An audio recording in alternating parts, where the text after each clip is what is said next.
Hi, it's Connor Svensson here, founder and CEO of Web3 Labs, and this is your Week in DeFi on Monday, the 6th of December 2021. Key events this week include DEX volumes hitting almost $100 billion last month.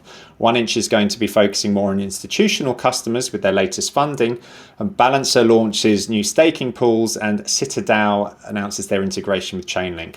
The assets locked in DeFi finished the week down 4.3% at $191 billion.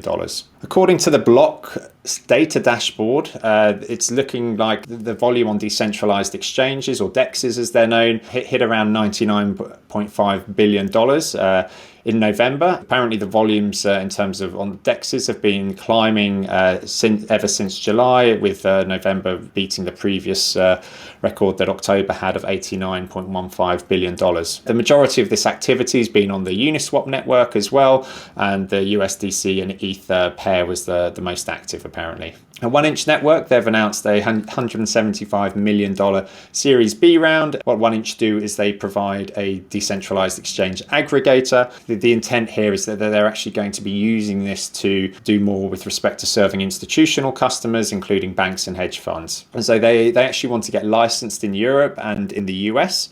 They're going to focus though initially on the European market there, and they've got a new product they're working on called 1inch Pro. And then what this is going to provide is permissioned pools for institutions and ensure that only verified participants can take place in it. So this is similar to what we've seen with Aave, and we've spoken about that previously with their institutional focused lending pools.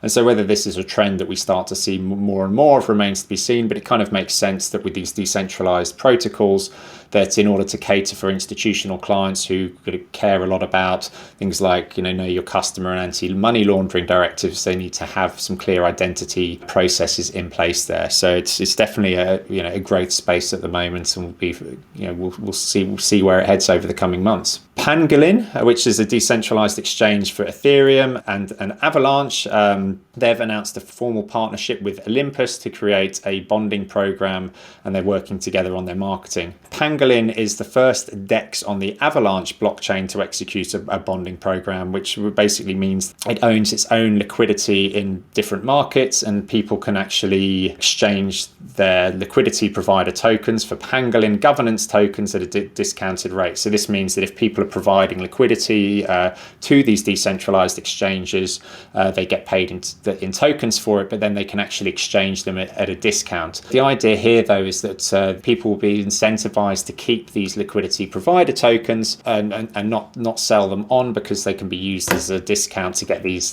Pangolin tokens, which they hope anyways will actually reduce the amount of yield farming that's happening on top of the platform. So often what happens is that people do activities that generate tokens, but then they actually take those tokens and exchange them for other tokens.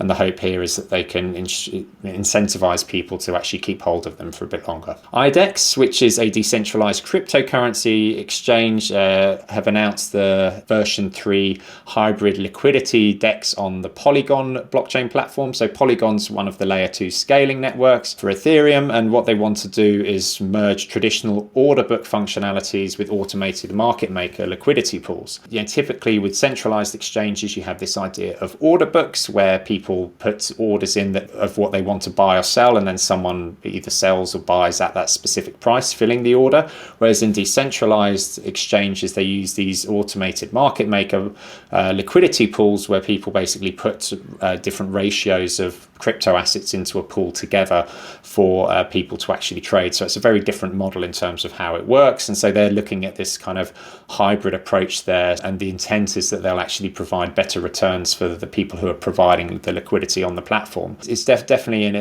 like a fascinating innovation to see in terms of this convergence of the two. Whether it's something that other companies start to follow through with remains to be seen, but it's great to see these innovations moving forward there. The decentralized automated market maker Bancor as well, they're going to be launching new staking pools, and they're upgrading their impairment loss protection mechanism. This is off the back of their Bancor v3 update. So impairment loss is where basically people who are providing the liquidity pools, as in you provide say USDC and Ether into a liquidity pool, if you don't closely monitor that and the prices move apart significantly, you can end up with a loss because you end up with a much higher volume of a certain token than the other. And so this is is the whole idea of impairment loss that people need to monitor quite closely when they're using it. And so what they want to do is they want to have instant impairment loss protection. Vancore previously have actually rolled out impairment loss insurance, which will basically enable people to receive back all of their initial capital plus fees as well, but they had to wait 100 days, and apparently now they're not going to need to do this anymore. So it's good to see Vancore driving new innovations forward here. Whether we see something similar emerging in Uniswap, the most popular DEX, remains to be seen. Citadel, another DAO obviously, they're working with Chainlink now to unlock tokenized real estate use cases for DeFi. So what Citadel has is they've got yield farms that are powered by real estate that are composable with DeFi applications.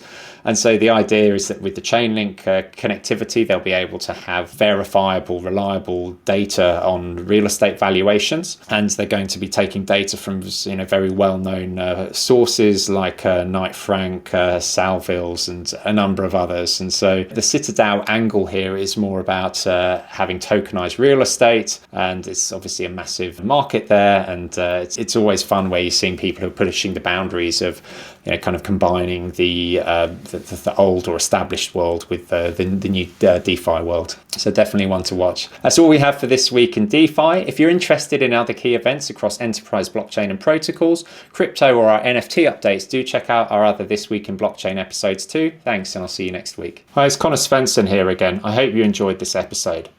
I'm really excited to share with you that I've written a book, The Blockchain Innovator's Handbook, a leader's guide to understanding, adopting, and succeeding with this disruptive technology.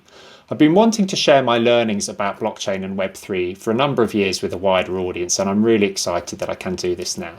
This book covers everything from the fundamentals of the technology through to opportunity identification and implementation for your business to ensure that you can be one of the big beneficiaries of the wider transition to Web3 that's taking place now. The book is available in physical as well as digital form. For more information, head to web3labs.com/innovators.